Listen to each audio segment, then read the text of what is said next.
मैं जानती हूँ ये सब कुछ गलत है। अनिका ने ओमकार को फ्रेम किया बस तुम्हें बचाने के लिए। वे तुम्हारे आगे उसे कुछ नहीं दिखता है, वो कुछ सोचती ही नहीं, बस कर गुजरती है। लेकिन मैं मां हूं ना उसकी, मैंने उसे रोक लिया। मैं कैसे जाने देती अपनी बेटी को जेल में? मैं नहीं देख सकती। और उर्मिला जी, उसे ऐसा कुछ करना ही नहीं चाहिए था इन द फर्स्ट प्लेस। मैं नहीं चाहता कि कोई भी बेगुनाह फंसे या उसे कोई सजा हो, ना अनिका को ना ओमकार को। समझ में नहीं आ रहा मैं क्या करूं। तो बताओ, हम मैं क्या ही बोलूं, तुम खुद समझ लो। मैं सरू को फोन कर दूं।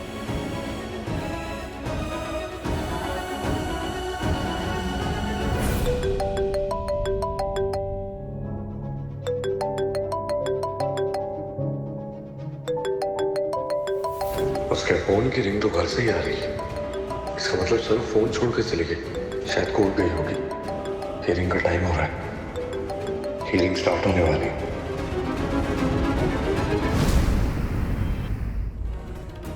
हमारा तो फोन भी ना है हमारे पास, अब वेद साहब को फोन कैसे करूंगी? वो तो कोर्ट पहुंच गए होंगे और ये इसका फोन भी बंद पड़ने वाला है। अगर इसका अभी इस्तेमाल किया तो कोर्ट पहुंचने तक ये पूरी तरह से बंद पड़ जाएगा, फिर मैं वीडियो ना दिखा पाऊंगी। अब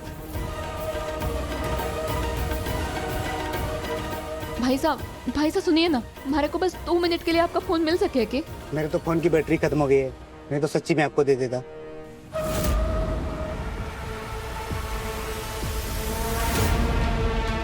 अनिका,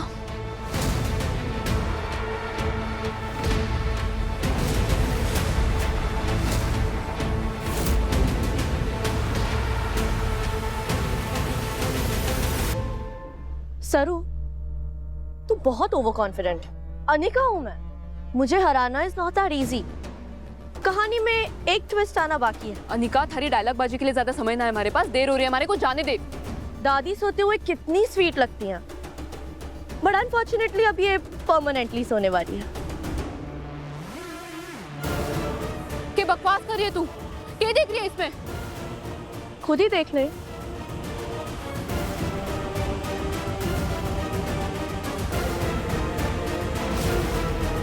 अभी तो सिर्फ ये रूम का सीसीटीवी है, अब किचन का देख।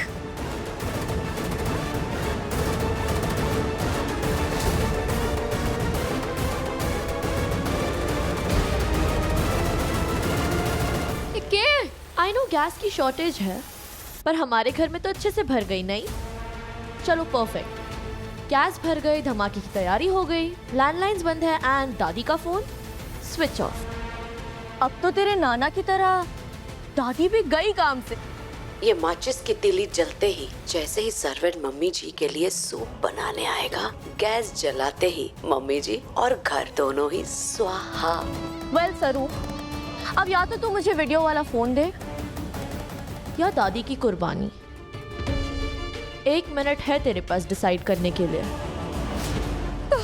ना अनिका, दादी साहब को कुछ ना करना प्लीज, मैं तुम्हारे आगे हाथ छोड़ती हूँ। तुम ये भाई है नर्स वाला, ये रख ले। दादी साहब को कुछ ना करना, उर्मिला जी दादी साहब को कुछ ना कीजिएगा। गुड गर्ल, अब तू जा और रिलैक्स कर। मैं ना वेद को कुछ होने दूंगी और ना खुद को।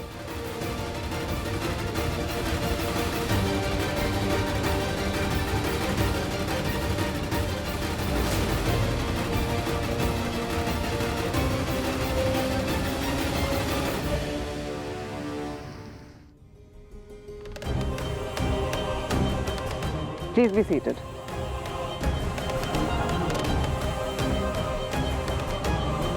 सर वो अभी तक कोर्ट नहीं पहुंची। क्या सबूत लेके आए हैं कि वेद बिरला इनोसेंट है? माय लॉर्ड, सबूत तो नहीं है, पर वेद बिरला का पास्ट रिकॉर्ड देखते हुए बिल्कुल क्लीन है। वो किसी को जान से मारने की कोशिश नहीं कर सकते। हर क्रिमिनल कहीं ना कहीं से तो शुरुआत करता ही है, और अब तक जो भी सबूत सामने आए हैं, इससे तो यही साबित होता है कि वेद बिरला ने विक्टिम पे हमला किया था।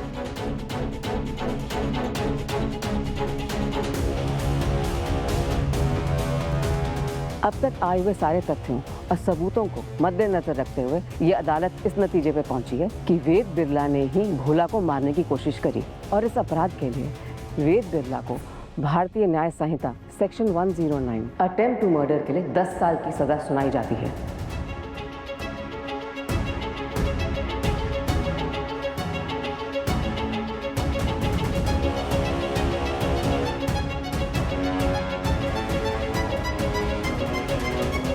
रुक जाइए।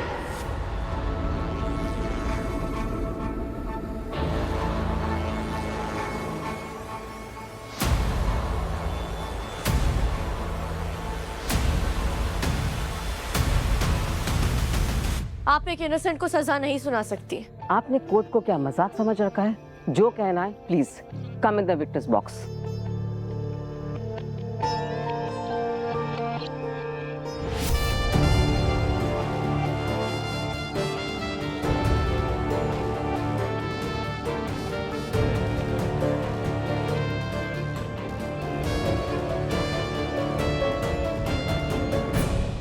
मेरे पास वेद की बेगुनाही का सबूत है।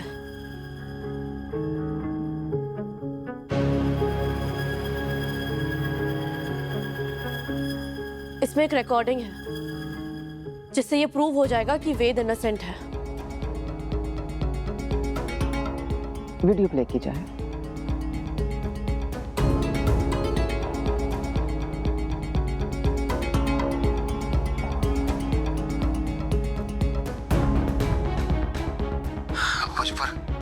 मुझ पर हमला वैद ने नहीं किया था।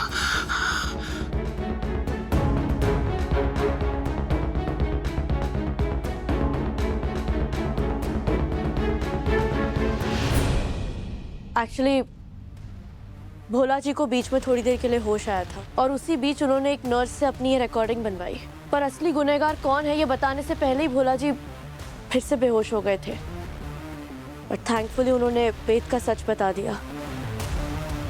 वेद इज इनोसेंट। वीडियो की जांच की जाए, असली है या नकली। भगवान जी प्लीज प्लीज मेरे वेद को बचा लो। भगवान जी प्लीज।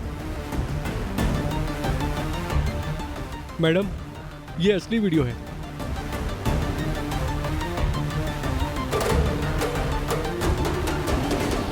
इस नए सबूत के आने के बाद ये साबित होता है कि वेद बिरला इनोसेंट हैं। इसलिए इन्हें बाइज्जत बरी किया जाता है।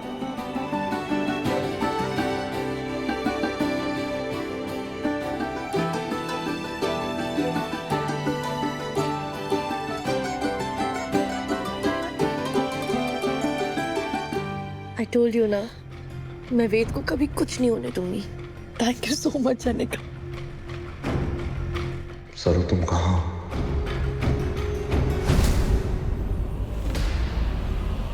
इस वीडियो में सिर्फ आधा सच है।